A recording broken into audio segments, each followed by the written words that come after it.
how to change your hotspot name. Hey everyone, welcome back to our channel. In today's video, I will guide you through the steps on how you can change your name of your hotspot. So make sure to watch the video till the end.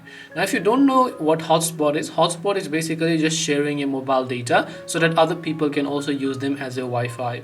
So if you'd like to change the name for your hotspot, first of all, depending upon the phone that you're using, open the settings application. Now on my Samsung device, it is under the option known as connection. So if I go to the connections tab, here you'll find an option that says mobile hotspot and tethering. So tap on it, and first of all, to change the name for your hotspot, you first have to turn it on. So just go ahead and then turn on your mobile hotspot and then just tap on OK.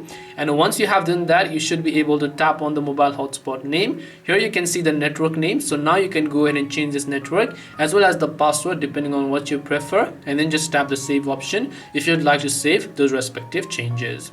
This way you can actually change your hotspot name depending upon the Android or the iOS version you're using.